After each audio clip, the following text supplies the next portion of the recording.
Good day! In this video, we are going to make use of the symbols greater than, less than, or equal sign after comparing two numbers. You can choose your answer as greater than, less than, or equal sign. Here are the examples. In this picture, what did it tell you?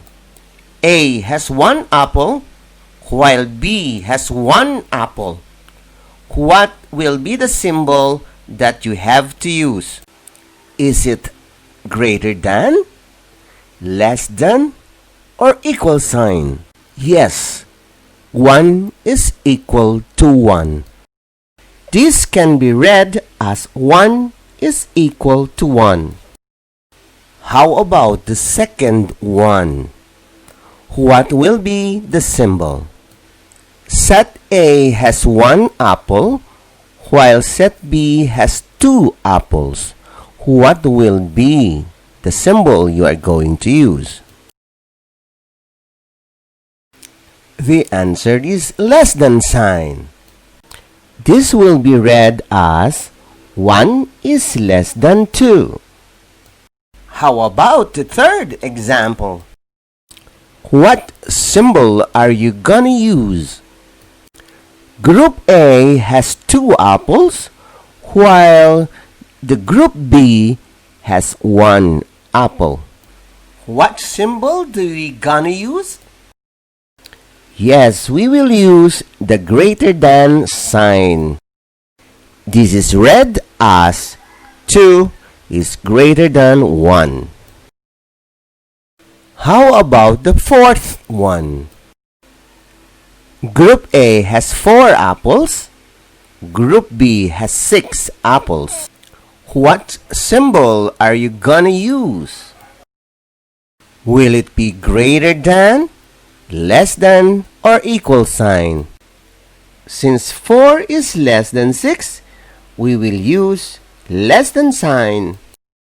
This is read as 4 is less than 6. In this example, Group A has 6 apples, while Group B has 6 apples. They have the same number of apples. Now, what symbol do you gonna use? Both groups have the same apples, so they are equal. So this is read as 6 is equal to 6. Group A has 8 apples, while Group B has 8 apples too. Can you guess what symbol shall we gonna use?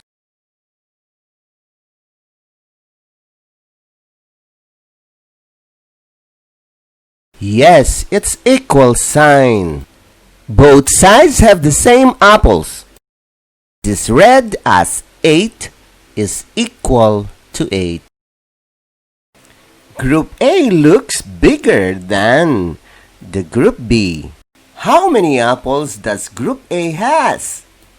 Group A has 8 apples, while Group B has 4 apples. What will be the symbol you gonna use? Yes, the greater than sign. This is read as 8 is greater than 4.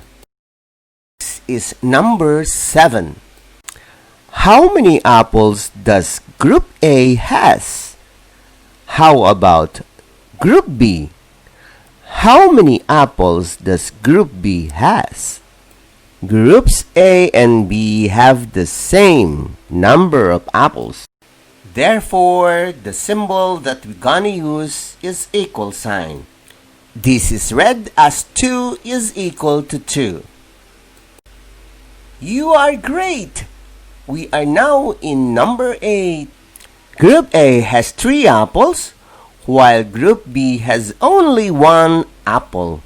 What do you think is the symbol that we're gonna use? We are comparing 3 against 1. The symbol that is used is the greater than sign. This is read as 3 is greater than 1. We are now in number 9. How many apples does Group A has? How about the other group? How many apples does it has? We are comparing Groups A and B. Since Group A has more apples, we will be using greater than sign. This is read as 5 is greater than 4. We are now in problem number 10. Group A has 5 apples, while Group B has 6 apples. Group A is lesser than Group B. Whenever Group A is lesser than Group B, use less than sign. This is read as 5 is less than 6. The following numbers will tell you how good are you in reading the symbols that we have learned so far. Number 11. Read the expression aloud.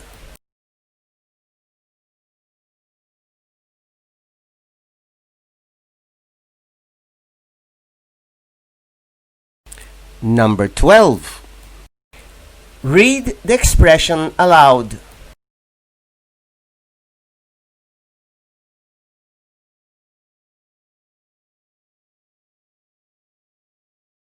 Number 13. Read the expression aloud.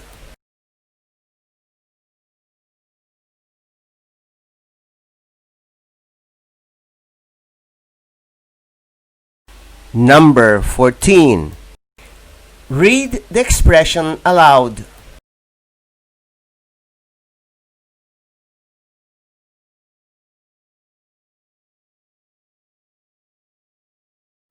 Number 15. Read the expression aloud.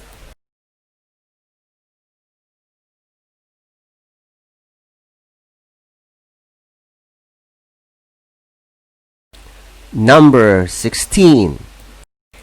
Read the expression aloud.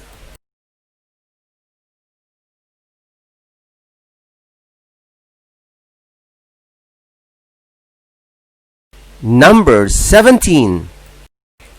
Read the expression aloud.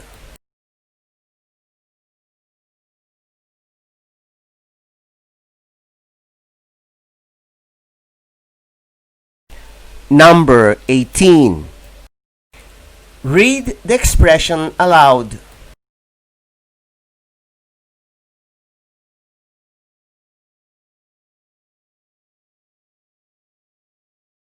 Number 19. Read the expression aloud.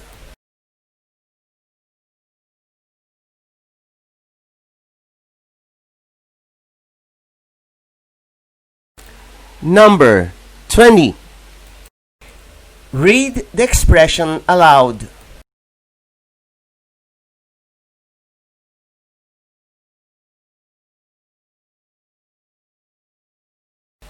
(21) Read the expression aloud.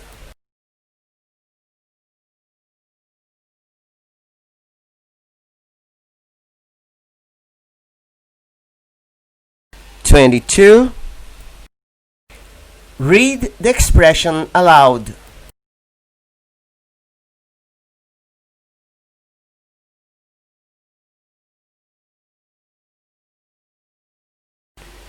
(23) Read the expression aloud.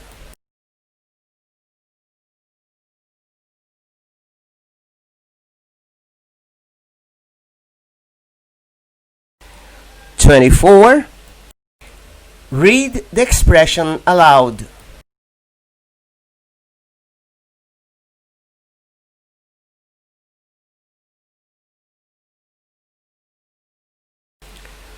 25. Read the expression aloud.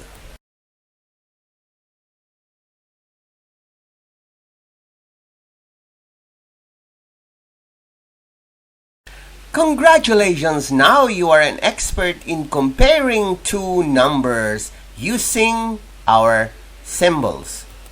Hey, ang mga anak niyo ba ay interesado sa math kahit kinder pa lang? Please let me know. May libreng tutorial.